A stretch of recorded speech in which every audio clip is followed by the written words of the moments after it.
More and more moms with the financial means are deciding to stop work and stay home with their children. In 2005, 5.6 million mothers stayed home. Now that's up 22% from 1994. There could be a number of reasons that fewer women are working. The question that we want to ask is what happens when moms who have stayed home want to go back to work. In a lot of corporate America. Deepali Nangia has an MBA and worked for 9 years in the financial world. Then she got married and had a child. I think it's the most important thing I'll ever do in my life is raise a human being.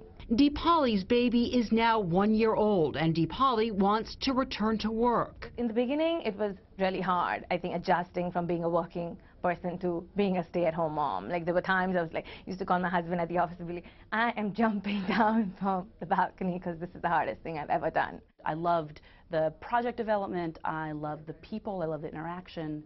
I love the pattern of it. I really enjoyed it. Susanna Statz worked in marketing, but when she had her second child and moved to Philadelphia, she decided to stay home, and that, she says, was a huge identity shift. There was a period of learning how to be a stay-at-home mom and meeting people, and I wasn't the playdate person. I didn't know how to do a playdate, and so I had to figure out how to do all of that.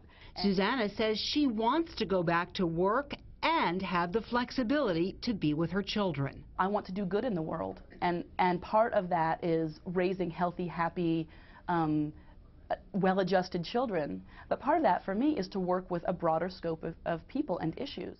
Sarah Grayson is a partner at On-Ramps, an organization that helps women return to the workforce, and says as baby boomers retire, there will be a talent shortage that will put pressure on corporate America to accommodate working mothers. We absolutely need to tap into every talent pool we have in this country.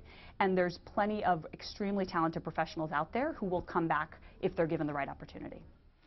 So how do you get a job after being out of the workforce? Dr. Pamela Stone is a professor of sociology at Hunter College, and she wrote the book Opting Out, Why Women Really Quit Careers and Head Home, and she joins us now. Dr. Stone, thanks for being here. Great to be here. Thank you. In your research, did you find the two women in our story both said emotionally it was really difficult for them to leave the workforce and become a stay-at-home mom? What did you find? I found very similarly that the women that I interviewed were almost word for word what those women were saying.